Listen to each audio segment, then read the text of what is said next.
ಎಲ್ಲರಿಗೂ ನಮಸ್ಕಾರ. ಕರ್ನಾಟಕ ಪರೀಕ್ಷಾ ಪ್ರಾಧಿಕಾರ ವಿವಿಧ ವೃತ್ತಿಪರ ಕೋರ್ಸ್ಗಳಿಗೆ ಸೀಟು ಹಂಚಿಕೆ ಮಾಡಲಿಕ್ಕೆ, ಕೌನ್ಸಿಲಿಂಗ್ ಶುರು ಮಾಡಲಿಕ್ಕೆ ಎಲ್ಲ ಥರದ ವ್ಯವಸ್ಥೆಯನ್ನು ಈಗಾಗಲೇ ನಾವು ಮಾಡಿಕೊಂಡಿದ್ದೀವಿ. ಇವತ್ತು ನಾನು ನಿಮ್ಮ ಮುಂದೆ ಬಂದಿರುವಂಥದ್ದು ಬಹುಮುಖ್ಯವಾದಂತಹ ಕೌನ್ಸಿಲಿಂಗ್ ಪ್ರಕ್ರಿಯೆ ಬಗ್ಗೆ ಒಂದು ವಿವರಣೆಯನ್ನು ನೀಡಲಿಕ್ಕೆ ನಾನಿವತ್ತು ನಿಮ್ಮ ಮುಂದಿದ್ದೀನಿ. ಕೌನ್ಸಿಲಿಂಗ್ ಶುರು ಮಾಡಿದರೆ, ಕೌನ್ಸಿಲಿಂಗ್ ಅಂದರೆ ತಮಗೆಲ್ಲ ಗೊತ್ತಿದೆ, ಆಪ್ಷನ್ ಎಂಟ್ರಿ ಮಾಡುವಂತಹದ್ದು ಬಹುಮುಖ್ಯವಾದಂತಹ ಘಟ್ಟ. ಆಪ್ಷನ್ ಎಂಟ್ರಿ ಮಾಡಿದ ಆಧಾರದ ಮೇಲೆ ನೀವು ಈಗಾಗಲೇ ಅರ್ಜಿಯಲ್ಲಿ ಸಲ್ಲಿಸಿರುವಂತಹ ಮಾಹಿತಿ, ಮೀಸಲಾತಿಗೆ ಸಂಬಂಧಪಟ್ಟಂತಹ ಮಾಹಿತಿ ಆಧರಿಸಿ ತಮಗೆ ಬೆಸ್ಟ್ ಸೀಟು ಹಂಚಿಕೆ ಮಾಡುವಂಥದ್ದು ವ್ಯವಸ್ಥೆ ನಮ್ಮಲ್ಲಿರುವಂಥದ್ದು. ನಾನು ನಿಮಗೆ ಇಲ್ಲಿ ಆಪ್ಷನ್ ಎಂಟ್ರಿ ಮಾಡುವಂತಹ ಪ್ರಕ್ರಿಯೆಗೆ ಈ ಹಿಂದೆ ಸೀಕ್ರೆಟ್ ಕೀ, ಪಾಸ್ವರ್ಡ್ ಮತ್ತು ಲಾಗಿನ್ನನ್ನು ನಾವು ವೆರಿಫಿಕೇಷನ್ ಸ್ಲಿಪ್ಪಲ್ಲಿ ಕೊಟ್ಟಿದ್ವಿ. ಆ ಜಾಗದಲ್ಲಿ ಈ ಬಾರಿ ವೆರಿಫಿಕೇಷನ್ ಸ್ಲಿಪ್ಪಲ್ಲಿ ನಾವು QR ಕೋಡನ್ನು ಕೊಟ್ಟಿದ್ದೀವಿ. ಎಲ್ಲ ವಿದ್ಯಾರ್ಥಿಗಳು, ಪೋಷಕರ ಗಮನಕ್ಕೆ, ತಾವು QR ಕೋಡನ್ನು ಸ್ಕ್ಯಾನ್ ಮಾಡಿದರೆ ನಿಮ್ಮ ಲಾಗಿನ್ ಪೇಜ್ ಓಪನ್ ಆಗುತ್ತೆ. ನಂತರ ತಾವು ತಮ್ಮ ಫೇಸನ್ನು ವೆಬ್ ಕ್ಯಾಮಲ್ಲಿ ತೋರಿಸುವಂಥದ್ದು ಹಾಗೂ ತಾವು ಅರ್ಜಿಯನ್ನು ಸಲ್ಲಿಸುವಂತಹ ಸಂದರ್ಭದಲ್ಲಿ ತಾವು ರಿಜಿಸ್ಟರ್ ಮಾಡಿರುವಂತಹ ಮೊಬೈಲ್ಗೆ OTP ಬರುತ್ತೆ. ಇದನ್ನು ಎಂಟ್ರಿ ಮಾಡಿದರೆ ನೀವು ಆಪ್ಷನ್ ಎಂಟ್ರಿ ಮಾಡುವಂತಹ ಲಾಗಿನ್ ಓಪನ್ ಆಗುತ್ತೆ. ಆಪ್ಷನ್ ಎಂಟ್ರಿ ಮಾಡುವ ಪೂರ್ವದಲ್ಲಿ ತಾವು ಎಲ್ಲ ವಿದ್ಯಾರ್ಥಿಗಳು ಮತ್ತು ಪೋಷಕರು ಸ್ವಲ್ಪ ಹೋಮ್ವರ್ಕನ್ನು ತಾವು ಮಾಡಿಕೊಳ್ಬೇಕು ಅಂತೇಳಿ ನನ್ನ ವಿನಂತಿ. ಸಮಯ ಇದೆ. ತಮಗೆ ಗೊತ್ತಿರುವಂತೆ ಇಂಜಿನಿಯರಿಂಗು, ಫಾರ್ಮ್ ಸೈನ್ಸಸ್ಸು ಮತ್ತು ವೆಟರ್ನರಿ, ನರ್ಸಿಂಗು, B.Pharm ಈ ಎಲ್ಲ ಸೀಟ್ಗಳ ಆಪ್ಷನ್ ಎಂಟ್ರಿ ಮಾಡುವಂಥದ್ದಕ್ಕೆ ನಾವು ಒಮ್ಮೆನೇ ಓಪನ್ ಮಾಡ್ತೀವಿ. ತಾವು ಎಲ್ಲ ಆಪ್ಷನ್ ಎಂಟ್ರಿಯನ್ನು, ಪ್ರಿಯಾರಿಟಿಯನ್ನು ತಾವು ಕೊಡ್ತೀರಾ. ಅದರಲ್ಲಿ ತಮ್ಮ ರ್ಯಾಂಕ್ ಆಧರಿಸಿ, ತಮ್ಮ ಪ್ರಿಯಾರಿಟಿ ಆಧರಿಸಿ ನಾವು ಸೀಟನ್ನು ಹಂಚಿಕೆ ತಮಗೆ ಮಾಡುವಂಥದ್ದು. ತಾವು ಆಪ್ಷನ್ ಎಂಟ್ರಿ ಪೂರ್ವದಲ್ಲಿ ಹೋಮ್ವರ್ಕ್ ಯಾಕೆ ಮಾಡಬೇಕು ಅಂತಂದರೆ, ನೀವು ಎಷ್ಟು ಆಪ್ಷನ್ ಬೇಕಾದ್ರೂ ಎಂಟ್ರಿ ಮಾಡ್ಬೋದು, ಅದಕ್ಕೆ ಲಿಮಿಟ್ ಇಲ್ಲ. ಆದರೆ ತಮ್ಮ ಪ್ರಿಯಾರಿಟಿ ಏನು ತಾವು ಟಿಕ್ ಮಾಡ್ತೀರಾ, ತಮಗೆ ಫಸ್ಟು ಈ ಕಾಲೇಜ್ ಸಿಕ್ಕಬೇಕಪ್ಪ, ನನಗೆ ಈ ಕಾಲೇಜು ಕೋರ್ಸ್ ಸಿಕ್ಕಬೇಕು, ಒಂದು ವೇಳೆ ಅದು ಸಿಕ್ಕಿಲ್ಲ ಅಂತಂದರೆ ನನಗೆ ಈ ಕಾಲೇಜು, ಈ ರೀತಿ ತಾವು ಸ್ವಲ್ಪ ಪೆನ್ನು ಪೇಪರ್ ತಗೊಂಡು ಕೂತ್ಕೊಂಡು ಕಾಲೇಜುಗಳನ್ನು ಸ್ಟಡಿ ಮಾಡಿ, ಕಳೆದ ವರ್ಷದ ಕಟ್ ಆಫನ್ನು ತಾವು ಪರಿಶೀಲನೆ ಮಾಡಿಕೊಂಡು ನೀಟಾಗಿ ಬರೆದಿಟ್ಕೊಂಡು ನಂತರ ನಮ್ಮ ಲಾಗಿನ್ ಓಪನ್ ಮಾಡಿಬಿಟ್ಟು ತಾವು ಆಪ್ಷನ್ ಎಂಟ್ರಿ ಮಾಡಿದ್ದು ಅದು ಕರೆಕ್ಟಾದಂತಹ, ಸರಿಯಾದಂತಹ ಕ್ರಮ. ಇದನ್ನು ನೀವು ಸರಿ ಮಾಡಲಿಲ್ಲ ಅಂತಂದರೆ ಅದರದ್ದು ಪರಿಣಾಮ ಏನಾಗುತ್ತೆ, ಸೀಟು ಹಂಚಿಕೆ ಮಾಡುವಂತಹ ಸಂದರ್ಭದಲ್ಲಿ ನಿಮಗೆ ನೀವೇನಾದ್ರೂ ಆ ಕೋರ್ಸನ್ನು ಹಾಕಿರಲಿಲ್ಲ, ನಿಮ್ಮದು ಒಳ್ಳೆ ರ್ಯಾಂಕ್ ಇತ್ತು, ನಿಮ್ಮ ಸ್ನೇಹಿತ ಕಡಿಮೆ ರ್ಯಾಂಕ್ ಇದ್ರೂ ಆ ಕೋರ್ಸ್ ಹಾಕಿದ್ದ, ಅವಾಗ ಅವನಿಗೆ ಸಿಕ್ಬಿಡುತ್ತೆ. ಆ ಟೈಮಲ್ಲಿ ನೀವು ಮತ್ತೆ ಹೊಸದಾಗಿ ನಾನು ಆಪ್ಷನ್ ಎಂಟ್ರಿ ಮಾಡ್ತೀನಿ ಅಂತಂದರೆ ಎಲ್ಲ ಅವಕಾಶ ಇರಲ್ಲ.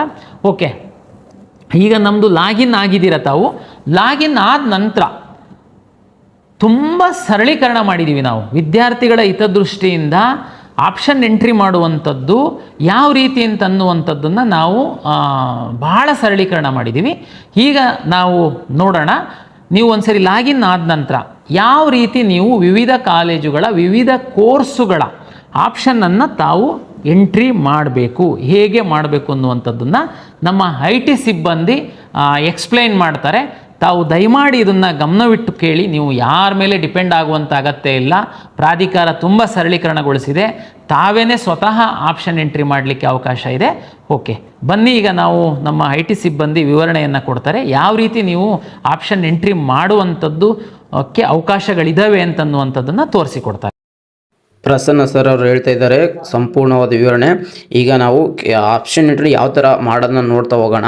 ಇದು 2025ರ ವಿಡಿಯೋ ಆಗಿರುತ್ತೆ, ಅಂದರೆ ಸೇಮ್ ಪ್ರೊಸೀಜರ್ 2026ಕ್ಕೂ ಅನ್ವಯಿಸುತ್ತೆ. ಓಕೆನಾ, ಸೇಮ್ ಆಪ್ಷನ್ ಎಂಟ್ರಿನ ಸೇಮ್ ಇದೇ ಥರ ಮಾಡಬೇಕಾಗುತ್ತೆ. ಅದನ್ನ ಸ್ಟೆಪ್ ಬೈ ಸ್ಟೆಪ್ ನೋಡ್ತಾ ಹೋಗೋಣ. ಅದಕ್ಕಿಂತ ಮುಂಚೆ ಇನ್ನೂ ನಮ್ಮ ಚಾನಲ್ಗೆ ಸಬ್ಸ್ಕ್ರೈಬ್ ಆಗಿ ಆಗಿ ಇಂಪಾರ್ಟೆಂಟ್ ಏನಂದರೆ ನಮ್ಮೊಂದು ವಾಟ್ಸಪ್ ಗ್ರೂಪಲ್ಲಿ ಜಾಯ್ನ್ ಆಗಿ. ಈ ಥರದ್ದು ತುಂಬ ಇಂಪಾರ್ಟೆಂಟ್ ಆಗಿರೋಂಥ ರಿಸೋರ್ಸಸ್ ವೀಡಿಯೋಸು ನಿಮಗೆ ಸಿಗ್ತಾ ಹೋಗುತ್ತೆ ಮುಂದೆ ಕೂಡ. ಓಕೆನಾ, ಹಾಗೆ ನಿಮ್ಮ ಫ್ರೆಂಡ್ ಜೊತೆ ಶೇರ್ ಮಾಡ್ಕೊಳ್ಳಿ. ನಮಸ್ಕಾರ. ಆಪ್ಷನ್ ಎಂಟ್ರಿ ಯಾವ ರೀತಿ ಮಾಡಬೇಕು ಅನ್ನತಕ್ಕಂಥ ಈ ಪ್ರಾತ್ಯಕ್ಷಿಕೆ ನಿಮಗೆ ಸ್ವಾಗತವನ್ನು ಕೋರ್ತಾ ಇದ್ದೇವೆ. ಆಪ್ಷನ್ ಎಂಟ್ರಿ ಮಾಡುವ ಮೊದಲು ಯಾವ ರೀತಿಯ ಪೂರ್ವ ಸಿದ್ಧತೆಗಳನ್ನು ಮಾಡ್ಕೋಬೇಕು, ಅದಕ್ಕೆ ಅಗತ್ಯವಿರತಕ್ಕಂತಹ ದಾಖಲೆಗಳೇನು ಅನ್ನೋದನ್ನು ಈಗಾಗಲೇ ಮಾನ್ಯ ಕಾರ್ಯನಿರ್ವಾಹಕ ನಿರ್ದೇಶಕರು ತಿಳಿಸಿಕೊಟ್ಟಿದ್ದಾರೆ. ಅವರಿಗೆ ಧನ್ಯವಾದಗಳು. ಅಭ್ಯರ್ಥಿಗಳು ಆಪ್ಷನ್ ಎಂಟ್ರಿ ಸ್ಕ್ರೀನನ್ನು ಯಾವ ರೀತಿ ಎಂಟ್ರಿ ಆಗಬೇಕು ಅಂದರೆ, ಮೊದಲು KA ವೆಬ್ಸೈಟ್ನಲ್ಲಿ, ಪ್ರಾಧಿಕಾರದ ವೆಬ್ಸೈಟ್ನಲ್ಲಿ ಅಡ್ಮಿಷನ್ಸ್ ಅಂತ ಇರುತ್ತೆ. ಅಡ್ಮಿಷನ್ಸಲ್ಲಿ UG CET 2025 ಅನ್ನೋದನ್ನು ಸೆಲೆಕ್ಟ್ ಮಾಡ್ಕೊಳ್ಳಿ. ನಂತರ ಅಲ್ಲಿ ಒಂದು ಲಿಂಕ್ ಇರುತ್ತೆ UGCET 2025 ಆಪ್ಷನ್ ಎಂಟ್ರಿ ಲಿಂಕ್ ಅಂತ. ಅದನ್ನು ಸೆಲೆಕ್ಟ್ ಮಾಡಿದ ತಕ್ಷಣ ನಿಮಗೆ ಈಗ ನೋಡ್ತಾ ಇರತಕ್ಕಂಥ ಸ್ಕ್ರೀನು ನಿಮಗೆ ಇಲ್ಲಿ ಬರುತ್ತೆ. ಸೊ ನಿಮಗೆ ವೆರಿಫಿಕೇಷನ್ ಸ್ಲಿಪ್ಪನ್ನು ಇಟ್ಕೊಂಡಿರಿ. ಆ ವೆರಿಫಿಕೇಷನ್ ಸ್ಲಿಪ್ಪಲ್ಲಿ ನಿಮಗೆ QR ಕೋಡ್ ಇರುತ್ತೆ ಮತ್ತು option entry CET number, application number ಎಲ್ಲ ಕೂಡ ಅಲ್ಲಿ ಇರುತ್ತೆ. ಸೊ ಆ ಲಾಗಿನ್ ಸ್ಕ್ರೀನಲ್ಲಿ ನೀವು ಸ್ಟಾರ್ಟ್ ಸ್ಕ್ಯಾನ್ ಅಂತ ಕೊಟ್ಟಾಗ ಆ QR ಕೋಡನ್ನು ನೀವು ಸ್ಕ್ಯಾನ್ ಮಾಡ್ಕೋಬೇಕು. ಸೊ ಸ್ಟಾರ್ಟ್ ಸ್ಕ್ಯಾನ್ ಕೊಡಿ, QR ಕೋಡನ್ನು ತೋರಿಸಿ, ನಿಮ್ಮ ಮೊಬೈಲ್ ಸಂಖ್ಯೆಗೆ OTP ಬರುತ್ತೆ. ಆ OTPಯನ್ನು ನೀವು ಅಲ್ಲಿ ಎಂಟ್ರಿ ಮಾಡಬೇಕು. QR ಕೋಡು ಎಂಟ್ರಿ ಸ್ಕ್ಯಾನ್ ಮಾಡಲಿಕ್ಕೆ ಆಗಲಿಲ್ಲ ಅಂದರೆ ನೀವು ಆಪ್ಷನ್ ಎಂಟ್ರಿ CET ನಂಬರ್ ಮತ್ತು ಅಪ್ಲಿಕೇಶನ್ ನಂಬರನ್ನು ಎಂಟ್ರಿ ಮಾಡೋದ್ರ ಮೂಲಕ ಕೂಡ ನೀವು ಲಾಗಿನ್ ಆಗ್ಬೋದು. ಸೊ ಇದಾದಮೇಲೆ ಇಲ್ಲಿ ನಿಮಗೆ ಫೋಟೋ ಕ್ಯಾಪ್ಚರಿಂಗ್ ಸ್ಕ್ರೀನ್ ಬರ್ತಾ ಇದೆ. ಇಲ್ಲಿ ಸ್ಟಾರ್ಟ್ ಕ್ಯಾಮ್ರಾ ಅಂತ ಇದೆ, ಅಲ್ಲಿ ಕ್ಯಾಮ್ರಾ ಸ್ಟಾರ್ಟ್ ಮಾಡಿ ನಿಮ್ಮ ಫೋಟೋವನ್ನು ಅದು ಲೈವ್ ಕ್ಯಾಪ್ಚರ್ ಮಾಡುತ್ತೆ. ಸೊ ಫೋಟೋ ಕ್ಯಾಪ್ಚರ್ ಅಂತ ಇದೆ, ಅದನ್ನು ಸೆಲೆಕ್ಟ್ ಮಾಡ್ಕೊಳ್ಳಿ.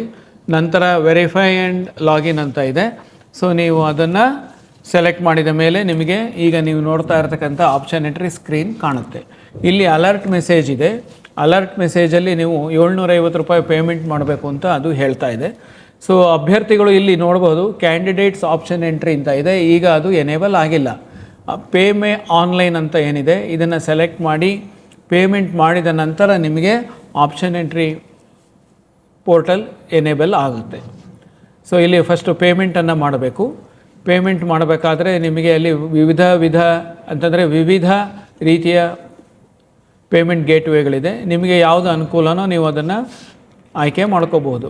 ಸೊ ಪೇ ಆನ್ಲೈನ್ ಅಂತ ಆಯ್ಕೆ ಮಾಡಿ ನಂತರ ಇಲ್ಲಿ ನಿಮ್ಮ ಮೊಬೈಲ್ ನಂಬರನ್ನು ಎಂಟ್ರಿ ಮಾಡಿ, ನಂತರ ಇಮೇಲ್ ಅಡ್ರೆಸ್ಸನ್ನು ಎಂಟ್ರಿ ಮಾಡಿ, ಅಲ್ಲಿ ಕಂಟಿನ್ಯೂ ಅಂತ ಕೊಡಿ. ಸೊ ಅಲ್ಲಿ QR ಕೋಡ್ ಸ್ಕ್ಯಾನಿಂಗ್ ಇರುತ್ತೆ. ಸೊ ನೀವು ಪೇಮೆಂಟನ್ನು ಸ್ಕ್ಯಾನ್ ಮಾಡೋದ್ರ ಮೂಲಕ ಮಾಡಬೇಕು.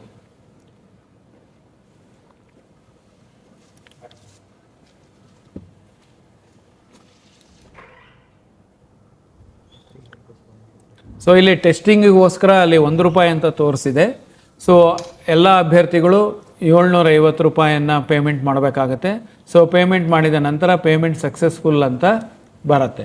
ಅದಾದಮೇಲೆ ಸಕ್ಸಸ್ ರಿಪೋರ್ಟ್ ಅಂತಲೂ ಕೂಡ ಇದೆ, ನೀವು ಅದನ್ನು ಕೂಡ ನೋಡಿಬಿಟ್ಟು ಅದನ್ನು ಪ್ರಿಂಟ್ ಕೂಡ ತೆಗೆದು ಇಟ್ಕೋಬಹುದು. ನಂತರ ನೀವು ಇಲ್ಲಿ ಆಪ್ಷನ್ ಎಂಟ್ರಿ ಸ್ಕ್ರೀನಿಗೆ ಬಂದು ಇಲ್ಲಿ ರಿಫ್ರೆಶನ್ನು ಮಾಡಿ. ಓಕೆ, ಸೊ ರಿಫ್ರೆಶ್ ಮಾಡಿದ ತಕ್ಷಣ ನಿಮಗೆ ಅಲ್ಲಿ ಕ್ಯಾಂಡಿಡೇಟ್ಸ್ ಆಪ್ಷನ್ ಎಂಟ್ರಿ ಲಿಂಕ್ ಅಂತ ಇದೆ ನೋಡಿ, ಈಗ ಅದು ಎನೇಬಲ್ ಆಗಿದೆ. ಸೊ ಇದೇ ರೀತಿ ಆಪ್ಷನ್ ಎಂಟ್ರಿ ಎಕ್ಸಾಂಪಲ್ ಅಂತ ನೀವು ನೋಡ್ಬೋದು. ಡೀಟೇಲ್ಡ್ ಆಪ್ಷನ್ ವರ್ಕ್ಶೀಟ್ ಇದೆ, ಪ್ರಿಂಟ್ ಆಪ್ಷನ್ ಇದೆ, ಅದೇ ರೀತಿ ಇಲ್ಲಿ ರ್ಯಾಂಕ್ಸ್ ಅಂತ ಇದೆ. ನಿಮಗೆ ಬಂದಿರತಕ್ಕಂಥ ಡಿಸಿಪ್ಲಿನ್ ವೈಸ್ ರ್ಯಾಂಕ್ಸ್ ಇಲ್ಲಿ ತೋರಿಸುತ್ತೆ. ನೀವು ಎಷ್ಟು ಡಿಸಿಪ್ಲಿನ್ಗೆ ಎಲಿಜಿಬಲ್ ಇದ್ದೀರಿ, ಎಷ್ಟು ರ್ಯಾಂಕ್ಸ್ ಬಂದಿದೆ ನಿಮಗೆ ಅನ್ನೋದು ಅಲ್ಲಿ ನೀವು ನೋಡಬಹುದು. ರೈಟ್ ಸೈಡ್ ಸ್ಕ್ರೀನಲ್ಲಿ ನಿಮಗೆ ಕೋರ್ಸಸ್ ಅಂತ ಇದೆ, ಕಾಲೇಜಸ್ ಅಂತ ಇದೆ. ಸೊ ನೀವು ಕೋರ್ಸಸ್ ಸೆಲೆಕ್ಟ್ ಮಾಡಿದ್ರೆ ಯಾವ್ಯಾವ ಕೋರ್ಸ್ಗಳು ನಿಮಗೆ ಅಡ್ಮಿಷನ್ಸ್ಗೆ ಇದೆ ಅನ್ನೋದನ್ನು ನೀವು ನೋಡ್ತಾ ಇರ್ಬೋದು. ಇಲ್ಲಿ ಇಂಜಿನಿಯರಿಂಗು, ಮೆಡಿಕಲ್ಲು, ಈ ರೀತಿ ಪ್ರತಿಯೊಂದು ಇರುತ್ತೆ. ಸೊ ಅದೇ ರೀತಿ ನೀವು ಕಾಲೇಜಸ್ ಅಂತ ಇದೆ. ಸೊ ಆ ಕಾಲೇಜಸನ್ನು ಸೆಲೆಕ್ಟ್ ಮಾಡಿದ್ರೆ ನಿಮಗೆ ಯಾವ್ಯಾವ ಕಾಲೇಜುಗಳು ಸರ್ಕಾರದಿಂದ ಅನುಮತಿ ಪಡೆದಿವೆ ಅನ್ನೋದು ಲಿಸ್ಟು ಕೂಡ ಅಲ್ಲಿ ನಿಮಗೆ ಕಾಣಸಿಗುತ್ತೆ.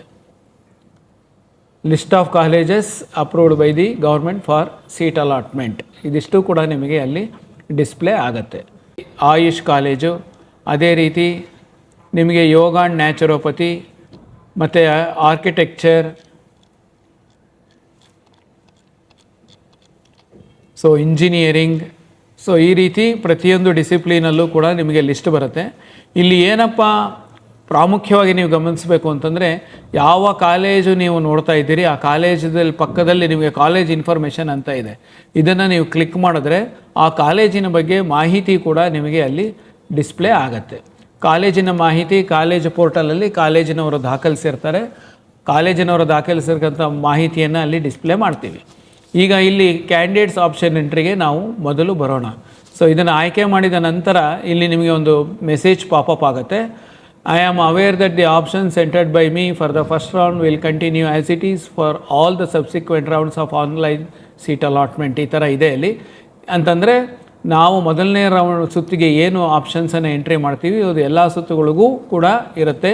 ಹೊಸದಾಗಿ ಆಪ್ಷನ್ ಎಂಟ್ರಿ ಮಾಡಲಿಕ್ಕೆ ಅವಕಾಶ ಇಲ್ಲ ಅನ್ನತಕ್ಕಂಥ ಒಂದು ಮೆಸೇಜನ್ನು ಅಲ್ಲಿ ತೋರಿಸುತ್ತೆ. ನೀವು ಅದನ್ನು ಅಗ್ರಿ ಅಂತ ಸೆಲೆಕ್ಟ್ ಮಾಡ್ಕೋಬೇಕು. ಇದಾದ ಮೇಲೆ ನಿಮಗೆ ಡಿಸಿಪ್ಲಿನ್ ಸೆಲೆಕ್ಟ್ ಮಾಡ್ಕೋಬೇಕಾಗತ್ತೆ ನೀವು ಅಂತಂದರೆ ಈ ಒಂದು ವಿಡಿಯೋದಲ್ಲಿ ಮೆಡಿಕಲ್ ಮತ್ತು ಡೆಂಟಲ್ನ ಹೊರತುಪಡಿಸಿ ಉಳಿದ ಎಲ್ಲ ಕೋರ್ಸ್ಗಳು ಇರುತ್ತವೆ. ಓಕೆನಾ. ಮೆಡಿಕಲ್ ಮತ್ತು ಡೆಂಟಲ್ ಯಾಕೆ ಇರಲ್ಲ ಅಂದರೆ ಅದನ್ನ ಇನ್ನೊಂದು ಸರಿ ನೀಟ್ ಎಕ್ಸಾಮ್ ನಡೆಸ್ತಿರೋದ್ರಿಂದ ಅದು ಈ ಸರಿ ಈ ಒಂದು ರೌಂಡಲ್ಲಿ, ಈಗ ಪ್ರೀ ರೌಂಡ್ ನಡೀತಿದೆಯಲ್ಲ ಈ ಒಂದು ರೌಂಡಲ್ಲಿ ಇರೋದಿಲ್ಲ.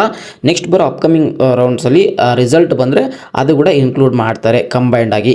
ಇದನ್ನು ಹೊರತುಪಡಿಸಿ ಮಿಕ್ಕಿದ ಎಲ್ಲ ಪರಿಸರಗಳಿಗೂ ಸೇಮ್ ಇರುತ್ತೆ. ಇದೇ ಥರ ವಿಡಿಯೋ ನೋಡ್ಕೊತ ಹೋಗಿ ನಿಮಗೆ ಅರ್ಥ ಆಗುತ್ತೆ ಯಾವ ಥರ ನಾವು ಆಪ್ಷನ್ ಎಂಟ್ರಿ ಇರುತ್ತೆ, ಯಾವ ಥರ ಮಾಡಬೇಕು ಅನ್ನೋದು ತುಂಬಾ ಕ್ಲಾರಿಟಿ ಇರುತ್ತೆ. ವಿತ್ ಪೇರೆಂಟ್ಸ್ ಜೊತೆ ನೋಡಿ. ಆರ್ಕಿಟೆಕ್ಚರ್, ಇಂಜಿನಿಯರಿಂಗ್ ಈ ರೀತಿ. ಸೊ ನಿಮ್ಮ ಮೊದಲನೇ ಆಯ್ಕೆ ಯಾವುದು?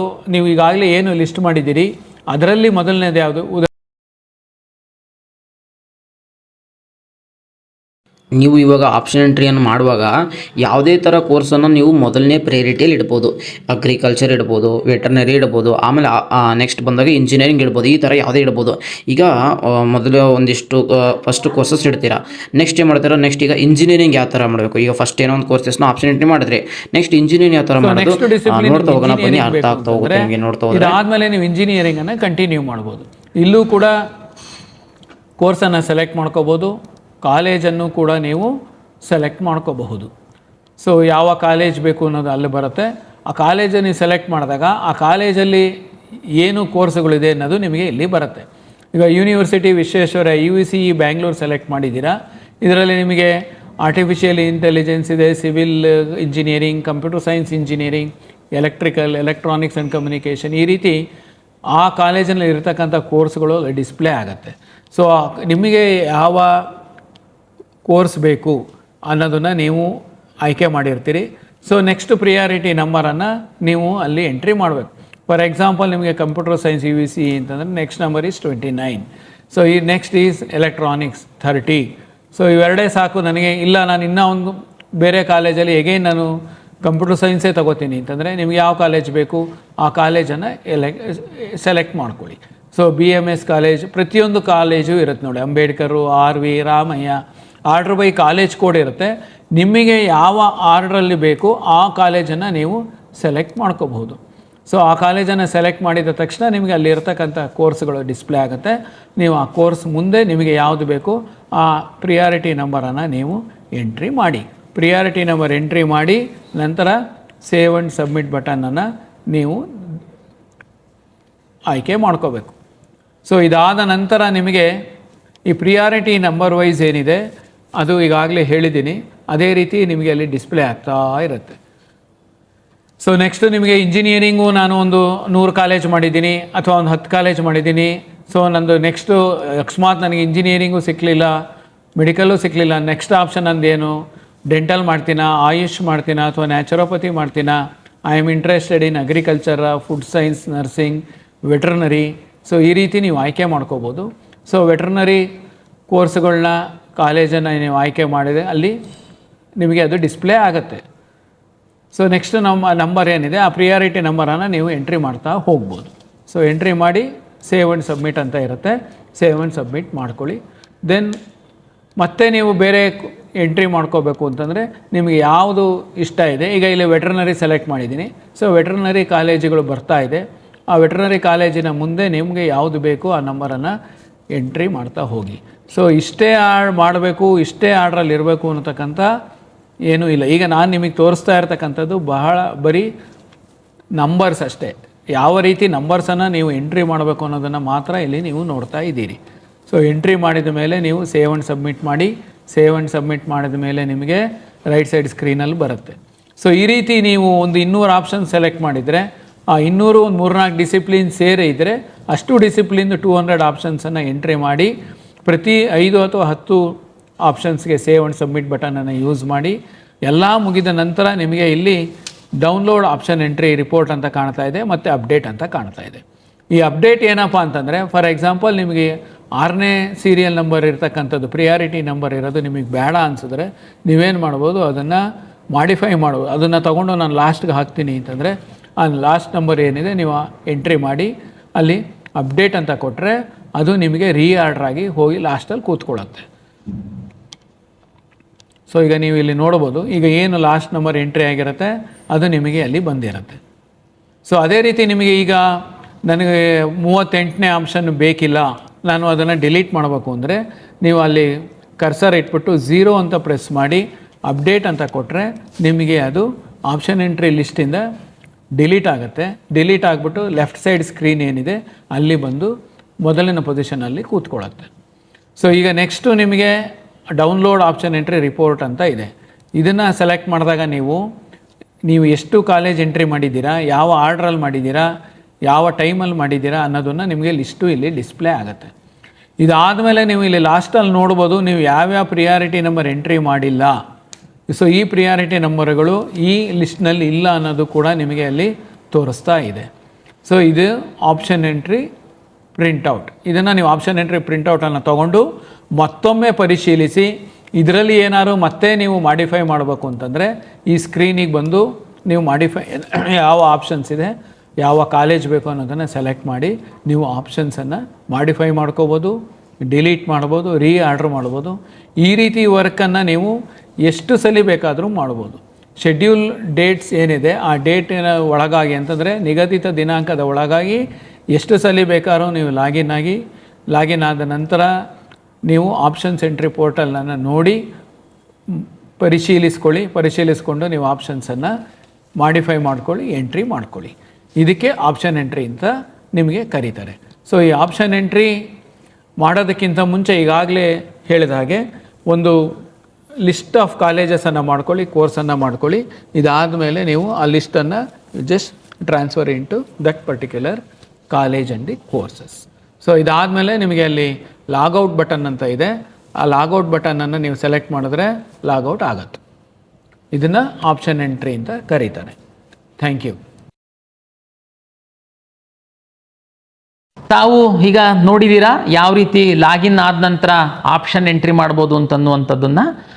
ದಯಮಾಡಿ ನಾನು ಈಗಾಗಲೇ ಹೇಳ್ದಂತೆ ತಾವು ಹೋಮ್ವರ್ಕ್ ಮಾಡ್ಕೊಂಡು ಆದಷ್ಟು ಆಪ್ಷನ್ಗಳನ್ನ ಎಂಟ್ರಿ ಮಾಡುವಂಥದ್ದಕ್ಕೆ ಪ್ರಯತ್ನ ಮಾಡಬೇಕಾಗುತ್ತೆ. ತಾವು ಇನ್ನೊಂದು ತಮಗೆ ವಿಶೇಷವಾಗಿ ಗಮನ ಇರಲಿ, ಮೊದಲ ಸುತ್ತಿಗಿನಲ್ಲಿ ಅಂದರೆ ಪೂರ್ವದಲ್ಲಿ ನಾವೇನು ಮೊದಲ ಸುತ್ತಿಗೆ ನಾವು ಸೀಟ್ ಅನೌನ್ಸ್ ಮಾಡ್ತೀವಿ, ತಾವು ಫಸ್ಟು ಆಪ್ಷನ್ ಎಂಟ್ರಿನ ಎಷ್ಟು ಬೇಕಾದರೂ ತಾವು ಆಪ್ಷನ್ ಎಂಟ್ರಿಯನ್ನು ಮಾಡ್ಬೋದು.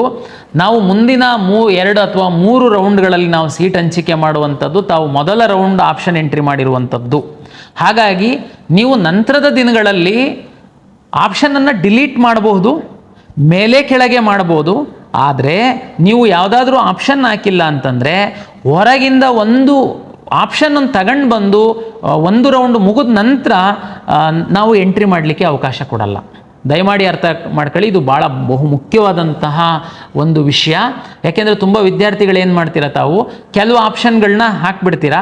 ನಾವು ಫಸ್ಟ್ ರೌಂಡ್ ಸೀಟ್ ಅಲಾಟ್ ಮಾಡ್ತೀವಿ, ಆವಾಗ ನಿಮಗೆ ಗೊತ್ತಾಗುತ್ತೆ ಇತರೆ ಕಾಲೇಜ್ಗಳು ಸಹ ಚೆನ್ನಾಗಿತ್ತು, ಆ ಕಾಲೇಜ್ಗಳನ್ನ ನಾವು ಹಾಕಿತ್ತು ಅಂತಂದರೆ ನಮಗೆ ಆ ಕಾಲೇಜಲ್ಲಿ ಸಿಕ್ತಿತ್ತು, ಆ ಕಾಲೇಜಲ್ಲಿ ಇನ್ನೂ ಸಹ ಕೆಲವು ಸೀಟ್ಗಳಿದ್ದಾವೆ, ನಾವು ಈಗ ಎಂಟ್ರಿ ಮಾಡೋಣ ಅಂತ. ನೋ, ಅವಕಾಶ ಇಲ್ಲ. ಅದಕ್ಕೆ ನಾನು ರಿಕ್ವೆಸ್ಟ್ ಮಾಡ್ತಾ ಇರುವಂಥದ್ದು, ಮೊದಲು ನಾವೇನು ಆಪ್ಷನ್ ಎಂಟ್ರಿ ಮಾಡೋದಕ್ಕೆ ನಿಮಗೆ ಹೇಳ್ತೀವಿ, ತಾವು ಗರಿಷ್ಠ ಎಷ್ಟು ಸಾಧ್ಯ ಅಷ್ಟು ಕೋರ್ಸ್ಗಳನ್ನ ಕಾಲೇಜ್ಗಳನ್ನ ತಾವು ಆಪ್ಷನ್ ಎಂಟ್ರಿ ಮಾಡಿ ಫಸ್ಟ್ ರೌಂಡು ಸೀಟ್ ಅಲಾಟ್ಮೆಂಟ್ ಆದಮೇಲೆ ನೀವು ನಿಮ್ಮ ಒಂದು ಲಾಗಿನ್ ಒಳಗಡೆ ಇರುವಂತಹ ಆಪ್ಷನ್ಗಳಲ್ಲಿ ನೀವು ಮೇಲೆ ಕೆಳಗೆ ರೀಅರೇಂಜ್ ಮಾಡ್ಬೋದು, ಡಿಲೀಟ್ ಮಾಡ್ಬೋದು, ಏನೆಲ್ಲ ಮಾಡಲಿಕ್ಕಿರುತ್ತೆ. ಹೊಸ ಕಾಲೇಜು ಹೊಸ ಕೋರ್ಸನ್ನು ನಾವು ಮತ್ತೆ ನಿಮಗೆ ಆಪ್ಷನ್ ಎಂಟ್ರಿ ಮಾಡುವಂಥದ್ದಕ್ಕೆ ಅವಕಾಶ ಕೊಡಲ್ಲ. ಒಂದು ವೇಳೆ ಯಾವುದಾದ್ರೂ ಹೊಸ ಕಾಲೇಜನ್ನು ನಾವು ತಗೊಂಡು ಬಂದರೆ, ಯಾವುದಾದ್ರೂ ಹೊಸ ಕೋರ್ಸ್ ಏನಾದರೂ ನಾವು ತಗೊಂಡು ಬಂದರೆ ಅವಾಗ ಕೊಡ್ತೀವಿ. ಬಟ್ ಫಸ್ಟ್ ರೌಂಡ್ಗಿಂತ ಪೂರ್ವದಲ್ಲಿ ಇದ್ದಂತಹ ಕಾಲೇಜು ಕೋರ್ಸ್ಗಳನ್ನ ನೀವು ಹಾಕದೆ ನಂತರ ಬಂದುಬಿಟ್ಟು ತಾವು ಹಾಕ್ತೀವಿ ಅಂತಂದರೆ ಅವಕಾಶ ಇರಲ್ಲ. ತಾವು ಈ ವಿಡಿಯೋವನ್ನು ತಾವು ಏನು ನಮ್ಮ ಆಪ್ಷನ್ ಎಂಟ್ರಿದು 1-2 ಬಾರಿ ತಾವು ಕೇಳಿ ತಮಗೆ ತುಂಬ ಸ್ಪಷ್ಟತೆ ಬರುತ್ತೆ. ಅದರ ಆಧಾರದ ಮೇಲೆ ತಾವು ಬೇರೆ ಯಾರಿಗೆ ಡಿಪೆಂಡ್ ಆಗದೆ ತಾವೇನೇ ಆಪ್ಷನ್ ಎಂಟ್ರಿ ಮಾಡುವಂಥದ್ದಕ್ಕೆ ಸಾಧ್ಯ ಆಗುತ್ತೆ. ಇದರಿಂದ ನಿಮಗೆ ಉಪಯೋಗ ಆಗಿದೆ ಅಂತೇಳಿ ನಾನು ಭಾವಿಸ್ತೀನಿ. ಈ ಥರದ್ದು ನಾವು ಹೊಸ ವಿಷಯಗಳ ಏನಾದ್ರೂ ಬಂತು ಅಂತಂದರೆ ತಮಗೆ ನಮ್ಮ ಪ್ರಾಧಿಕಾರದ ಯೂಟ್ಯೂಬ್ ಚಾನಲಲ್ಲಿ ವಿಡಿಯೋ ಮಾಡಿ ತಮಗೆ ನಾವು ಕಳಿಸ್ಕೊಡ್ತಾ ಇರ್ತೀವಿ. ಹಾಗಾಗಿ ಹೊಸ ವಿಡಿಯೋ ಬಂದಾಗ ತಮಗೆ ಅಲರ್ಟ್ ಬೇಕಂತಂದರೆ ತಾವು ದಯಮಾಡಿ KEA ಯೂಟ್ಯೂಬ್ ಚಾನಲ್ಗೆ ಸಬ್ಸ್ಕ್ರೈಬ್ ಆಗಿ ಅಂತ ವಿನಂತಿ ಮಾಡ್ತೀನಿ. ಮತ್ತು ನಾವು ಸಾಕಷ್ಟು ಈ ನೋಟಿಫಿಕೇಷನ್ಗಳನ್ನ ನಾವು ಮಾಡ್ತಾ ಇರ್ತೀವಿ. ಆ ಎಲ್ಲ ನೋಟಿಫಿಕೇಷನನ್ನು ರಿಯಲ್ ಟೈಮಲ್ಲಿ ನಾವು ನಮ್ಮ ಎಕ್ಸ್ ಖಾತೆಯಲ್ಲಿ ನಾವು ಅಪ್ಲೋಡ್ ಮಾಡ್ತೀವಿ. ಹಾಗಾಗಿ ತಾವು ದಯಮಾಡಿ ಕರ್ನಾಟಕ ಪರೀಕ್ಷಾ ಪ್ರಾಧಿಕಾರದ ಎಕ್ಸ್ ಖಾತೆಯನ್ನು ಸಹ ತಾವೇನಾದರೂ ಫಾಲೋ ಮಾಡ್ತು ಅಂತಂದರೆ ನಿಮಗೆ ಎಲ್ಲ ನೋಟಿಫಿಕೇಷನ್ಸು ಸರಿಯಾದ ಸಮಯದಲ್ಲಿ ತಮಗೆ ಸಿಗುತ್ತೆ. ಎಲ್ಲ ವಿದ್ಯಾರ್ಥಿಗಳಿಗೆ ಮತ್ತು ಪೋಷಕರಿಗೆ ಮತ್ತೊಮ್ಮೆ ವಂದನೆಗಳು.